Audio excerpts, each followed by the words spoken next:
RPM euro games India के currently cheapest gaming earphone जो कि आप लोगों को केवल 650 रुपये कीमत में देखने को मिल जाते हैं। एंड कंपनी का दावा है कि इनके जो 650 रुपये के ईयरफोन है वो 1000 रुपये गेमिंग ईयरफोन से मच बेटर आपको वैल्यू देते हैं। तो आज की वीडियो हम लोग इसी चीज़ को देखने वाले हैं। साथ ही साथ मैं इस ईयरफोन का जो बेस्ट बाय लिंक है वो मैं आपको वीडियो डिस्क्रिप्शन में दे दूंगा। तो अगर आप में से कोई बंदा इसको बाय करना चाहता है तो प्लीज़ इसे वहां से बाय कर सकता है। अगर आप चैनल के ऊपर और भी ऐसी अनबॉक्सिंग देखना चाहते हो तो ये आपके बॉक्स का फ्रंट है एंड ये आपके बॉक्स का बैक है। नो डाउट कि कंपनी ने बजट में रहने के बावजूद भी अपने बॉक्स बिल्ड में कोई भी कंजूसी नहीं करी है। जहां पे जो बॉक्स है वो प्रॉपर आपको गेमिंग वाइब देता है, वही कंपनी ने अपने बैक साइड पे कस्टमर केयर नंबर को भी लिख के रखा है। एंड इसमें आपको 1 साल की वारंटी देखने को मिलती है, जिसकी अगर आप कॉल के थ्रू अपनी रिसीव भी कर सकते हो। तो चलिए पहले फटाफट बॉक्स को ओपन करते हैं। पहले बता दूं कि मैंने इस बॉक्स से सील तक को ओपन नहीं किया, तो पहले फटाफट बॉक्स को ओपन कर लेते हैं। Guys look at this. Company ने इतने बजट ईयरफोन बनाने के बावजूद जो कंपनी ने पैकेजिंग वहां पर कोई भी कमी नहीं करी। जहां पे सबसे पहले आपको कुछ ऐसा ईयर टिप्स देखने को मिल जाते हैं, साथ ही इसमें कंपनी ने आपके बहुत सारी यूजर मैन्यू रखे हैं, आप चाहो तो इनको पढ़ सकते हो। लेकिन कंपनी ने जो इसमें आपको ईयर टिप्स दी है तो इसमें आई थिंक आपको 3 या 4 ईयर टिप्स देखने को मिलते हैं। साथ ही इसके अंदर आई थिंक और भी आइटम आपको मिल जाते हैं। तो फटाफट पहले इसको ओपन करके देख लेते हैं। इसके अंदर आपको एक केबल देखने को मिलती है एंड गाइस कंपनी इस बॉक्स के अंदर आपको एक कन्वर्टर फ्री में देती है। एंड अब जिनको इस कन्वर्टर का मतलब नहीं पता है, तो अगर आप लोग इस ईयरफोन को यूज अपने पीसी के अंदर करोगे या लैपटॉप के अंदर करोगे तो ये कन्वर्टर आपके स्पीकर और माइक को दोनों अलग अलग तरह से बांट देगा, जिसकी वजह से आप इसकी स्पीकर माइक का अपने लैपटॉप या पीसी के अंदर यूज भी कर पाओगे। साथ ही कंपनी इसमें आपको एक डिटैचेबल माइक्रोफोन भी देती है, जो कि आई थिंक काफी सही है। और आपका एक एडजस्टेबल माइक्रोफोन है जिसे आप अपने अकॉर्डिंग एडजस्ट भी कर सकते हो। Guys look at this beauty. ये केवल आपके 650 रुपए के गेमिंग ईयरफोन है, जो कि आपके 1000 रुपए गेमिंग ईयरफोन टक्कर दे देते हैं। अगर मैं आपको अपना फर्स्ट इंप्रेशन दूं तो मैं इससे बहुत ज़्यादा इंप्रेसिव हूं। और सबसे बड़ी बात, कंपनी इसमें आपको एक एल शेप में, जी हाँ एल शेप के अंदर 3.5 mm जैक देती है, जो कि आपका गोल्ड प्लेटेड आता है। तो ये काफ़ी अच्छा पॉइंट है कि जितने भी गेमर्स होते हैं अगर आप इनके अपने फ़ोन के अंदर करोगे तो आपको अपने हाथ में कोई भी प्रॉब्लम नहीं आने वाली है। तो गाइस अब पहले मैं इसका पर्सनल यूज़ करूँगा कम से कम आपका 4 से 6 घंटे तक, फिर मैं आपको बताऊंगा कि भैया मेरा क्या ओपिनियन होगा इन ईयरफोन्स को लेकर। मुझे पता है आप में से बहुत सारे लोगों का मुझसे एक सवाल होगा कि TY जी तुम कब से टिकटॉकर बन गए, कब से तुम ऐसे कपड़े बदलने लगे। तो मैं पहले बता दूं कि मैं कमरे में गया था इन ईयरफोन्स की टेस्टिंग करने के लिए एंड मैं गाने सुनते सुनते सो गया। एंड जब मैं उठा तब मुझे पता चला कि ऑलरेडी शाम हो चुकी है। एंड इसके बाद मैंने इनकी टेस्टिंग करना शुरू करी एंड अब मुझे प्रॉपर एक दिन, जी हाँ पूरे 24 घंटे हो चुके हैं इनकी टेस्टिंग करते करते।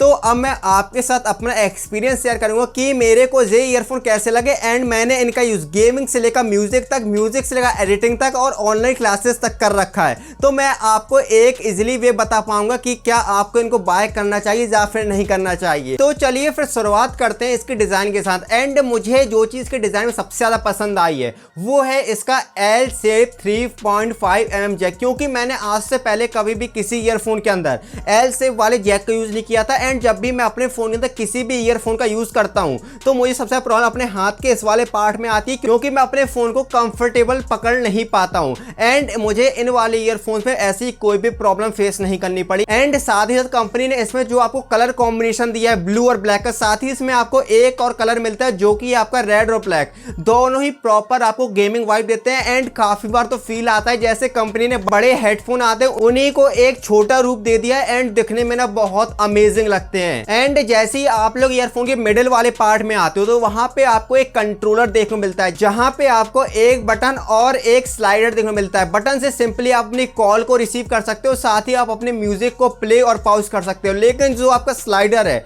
वो आज से मैंने पहले किसी भी ईयरफोन में नहीं देखा, जिसकी वजह से आप लोग अपने फोन की वॉल्यूम कंट्रोल कर सकते हो। मतलब अप और डाउन नहीं, आप अगर स्लाइडर सबसे टॉप में रखते हो तो आपका जो ईयरफोन है वो आपका फुल साउंड में आता है। जैसे आप उसे नीचे लाओगे तो साउंड कम हो जाएगा, मिडिल में लेके आओगे तो जो आपका साउंड है वो मिडिल में हो जाएगा। सिंपली समझो जैसे कि आपके एक हेडफोन के अंदर कंट्रोलर आता है, एक सिंपली वैसे ही काम करता है। एंड जिस समय हम लोग अपने मेन ईयरफोन्स के ऊपर आ जाते हो तो वहां पे कंपनी आपको एक सपोर्टर देती है, जिसके अंदर से अगर आप इन्हें अपने कानों की ओर पहन पहनते हो तो ये सिंपली आपके कान के ऊपर आपके अटैच हो जाते हैं या फिर बोलो तो कान के अंदर जाके फंस जाते हैं, जिस वजह से आप लोग इनका यूज चाहे तो फिर जिम के अंदर कर सकते हो, चाहे तो फिर आप जो आपकी रनिंग होती है उसके अंदर भी कर सकते हो। कहीं भी ये आपके ईयरफोन आपके कानों से नहीं निकलेंगे, आप अपने हेड को कितना भी शेक कर सकते हो। एंड आपको अपने लेफ्ट वाले ईयरफोन के ऊपर नीचे तरफ को एक आपको जैक देखने को मिलता है, जहां पे आप इसका जो एक्सटर्नल माइक्रोफोन है उसको भी अटैच कर सकते हो, जिसकी ऑडियो हम लोग आगे टेस्ट भी करने वाले हैं। अब चलिए बढ़ते हैं इसकी बिल्ड क्वालिटी की तरफ। तो आपके जो प्रॉपर ईयरफोन है उसको प्लास्टिक और बिल्ड किया गया है, साथ ही जो इसमें आपको केबल देखने को मिलती है वो कोई भी आपकी ब्रीडेड केबल नहीं है, वो सिंपली आपकी एक रबराइज केबल है जो कि आपकी रबर से बनाई गई है। एंड जो इसका 3.5 mm जैक है वो आपका गोल्ड प्लेटेड के ऊपर आता है। लेकिन अब मुझसे काफी लोग पूछेंगे कि भैया ब्रीडेड केबल, मुझे यहाँ पर एक कौन लगता है कि कंपनी अगर चाहती है तो इसके ऊपर बड़ी आसानी से एक ब्रीडेड केबल दे सकती थी, लेकिन मैं बता दूं कि इसके ऊपर जो आपको रबराइज केबल मिलती है वो भी आपकी बहुत सॉलिड है। बट एक डाउट, आप उससे किसी का भी गला नहीं दबा सकते हो, वो उसके टूटने के चांसेस आ जाते हैं। लेकिन जो इसका प्लास्टिक यूज हुआ है वो आपका बहुत ज्यादा सॉलिड है। एंड मैं ये पर्सनल ओपिनियन से बता रहा हूँ कि काफी ज्यादा सॉलिड प्लास्टिक आपको देखने को मिल जाता है। एंड अब आप में से जितने लोग जानना चाहते हैं कि इन ईयरफोन का वेट कितना है, तो ये आपको 80 ग्राम के देखने को मिलते हैं। जी हाँ, केवल 80 ग्राम, मतलब कि इनका जो वेट है वो आपका 100 ग्राम से भी कम है। तो अगर आप इनका यूज बहुत लंबे लंबे सेक्शन तक करने वाले हो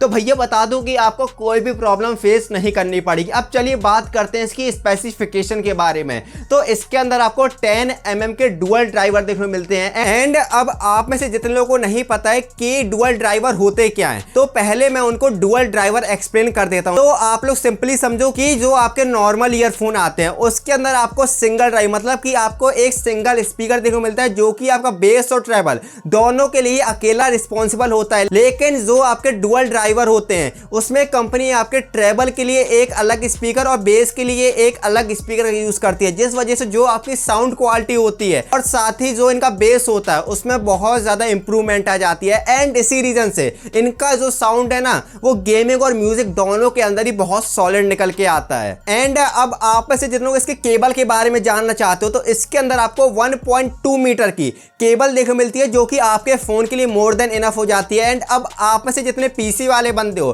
तो उनके लिए कंपनी एक अलग से कन्वर्टर देती है। एंड जो कन्वर्टर है वो लगभग आपका 0.5 मीटर या फिर 0.75 मीटर के आसपास हो जाता है। तो भैया बता दूं कि बड़े आसानी से आपकी जो टोटल केबल है वो आपकी 2 मीटर की हो जाती है, वो आपकी एक नॉर्मल रबराइज केबल हो जाती है। तो मैं बता दूं कि केबल क्वालिटी आपकी एवरेज हो जाती है। एंड जो आपका 3.5 mm जैक है वो आपको गोल्ड प्लेटेड आ जाता है, मैं आपको पहले भी बता चुका हूं। एंड अब आप में से जितने को सवाल होगा कि भैया कि हम इन ईयरफोन को किस किस डिवाइस के साथ यूज कर सकते हैं, तो आप लोग इनका use Android, PC, PS4, Xbox, फलाना ढमक्का जिनके अंदर आपका 3.5 mm का जैक होता है किसी में भी आप घुसा सकते हो। एंड सभी में से आपके वर्क भी कर जाएंगे, कोई भी प्रॉब्लम आपको फेस नहीं करनी पड़ेगी। अब चलिए बात करते हैं इसकी ऑडियो क्वालिटी के बारे में, जो कि आपके एक ईयरफोन का असली काम होता है। तो इनका जो ऑडियो है ना तो मैंने इनका यूज अपना गेमिंग के अंदर भी किया, साउंड के अंदर भी किया, म्यूजिक भी सुने, वीडियो एडिटिंग करी, हर चीज में मैं आपसे बता दूं मुझे कहीं पर भी कोई भी प्रॉब्लम नहीं आई। जहां पे जो इनका साउंड है वो आपका बहुत ज्यादा क्लियर आता है। एंड आपके जो गेमिंग के अंदर लेफ्ट और राइट होते हैं वो भी बिल्कुल क्लियर सुनाई देते हैं। साथ से आप लोग बड़े आसानी से डिटेक्ट कर सकते हो कि जो बंदा है वो आपका लेफ्ट से आ रहा है या फिर राइट से आ रहा है। साथ ही मैं पहले बता दूं कि अगर आपसे कोई 100 मीटर दूर बंदा भी है आपको उसकी साउंड भी क्लियर सुनाई दी जाती है। एंड वहीं अगर म्यूजिक के बारे में बात आती है तो म्यूजिक के लिए जो इसका बेस और आपका ट्रेबल है दोनों के लिए कंपनी ने अलग अलग ड्राइवर या फिर अलग अलग स्पीकर्स का यूज किया है। तो साउंड के मामले में नो डाउट कि इसका जो साउंड आता है वो आपका बहुत ज्यादा सॉलिड आ जाता है। तो गाइस आई थिंक मैं वीडियो में आपसे कुछ बातें बताना भूल गया था। काफी लोगों का मुझसे एक सवाल होगा कि क्या जो ईयरफोन है पहनने में कंफर्टेबल फील होते हैं। ऑफ कोर्स गाइस मैंने इनको कम से कम 4 से 6 घंटे तक बिल्कुल रेगुलर पहन के बैठा हूं, मुझे कोई भी प्रॉब्लम फेस नहीं हुआ। एंड अगर आप देखोगे तो जी सिंपली मेरे कान में फंसे हुए हैं एंड मैं अपने कान को कितना भी हिला लूं ये नहीं निकलेंगे। एंड साथ ही साथ इसमें जो आपको माइक्रोफोन देखने को मिलता है वो आपका एक ओमनी डायरेक्शनल माइक्रोफोन है, तो आपको एक आइडिया लग जाएगा कि हाँ इसका जो साउंड है वो कैसा आता है। साथ ही अगर आप इसकी अगर व्लॉगिंग रिकॉर्डिंग के अंदर करने वाले हो तो आपको ये कैसा आउटपुट देता है। तो होपफुली कुछ अगर मिस हो गया हो तो वो मुझे आप लोग कमेंट करके बता सकते हैं। एंड अब आप में से जितने लोग इस साउंड को सुन रहे हो वो रिकॉर्ड हो रहा है इसी के माइक्रोफोन से। एंड सिंपली बता दूं कि मैं रिकॉर्डिंग अपने फोन के अंदर कर रहा हूं ताकि आपको एक अच्छा आइडिया लग जाए कि अगर आप इसको अपने फोन के अंदर करते हो तो आपको कैसा साउंड आता है। एंड पहले मैं अब इसका एक माइक्रोफोन निकाल देता हूं ताकि आपको पता चल जाए कि जो इसमें आपको इन लाइन माइक्रोफोन मिलता है वो आपका कैसा साउंड करता है। तो अभी आप लोग जिस साउंड को सुन रहे हो वो आपका रिकॉर्ड हो रहा है इसके इन लाइन माइक्रोफोन से जो कि इसके अंदर लगा हुआ है। तो आपको एक बेटर आइडिया लग गया होगा कि भैया ये आपका कैसा साउंड आउटपुट आपको निकाल के दे देता है। तो होपफुली आप लोगों को एक अच्छा आइडिया लग गया होगा कि जो इसका माइक्रोफोन है वो आपको कैसा ऑडियो आउटपुट देता है, साथ ही जो इसमें आपको इन लाइन माइक्रोफोन मिलता है वो आपको कैसा आउटपुट देता है। एंड अब जब कंक्लूजन के बारे में बात आती है कि क्या हमें इसे 650 प्राइसिंग में बाय करना चाहिए या फिर नहीं करना चाहिए, तो मैं बताऊं कि अगर आप लोग मुझसे पूछो कि मैं इसको कितने में कितनी रेटिंग दूंगा तो मैं इसको 4.5 की रेटिंग दूंगा 5 में से। इसका रीजन क्या आता है, सिंपली समझो जो इसकी केबल है वो एक रबराइज केबल है, लेकिन मुझे लगता है कि कंपनी इस बजट के अंदर आपको सिंपली एक ब्रीडेड केबल दे सकती थी। लेकिन अगर इसकी साउंड के बारे में बात आती है, इसके माइक के बारे में बात आती है, म्यूजिक गेमिंग हर मामले में ईयरफोन हर मामले बेटर है। एंड मैं मानता हूं कि ये ईयरफोन अपने 650 प्राइसिंग को जस्टिफाई कर देता है अगर आप इसे 650 रुपए की कीमत बाय करते हो तो। एंड इसका जो बेस्ट बाय लिंक है वो डिस्क्रिप्शन में। एंड अगर आप लोग इसे वहां से बाय करते हो तो आप ऐसे चैनल पे और भी अनबॉक्सिंग देख पाओगे एक्सक्लूसिव आप लोगों के लिए।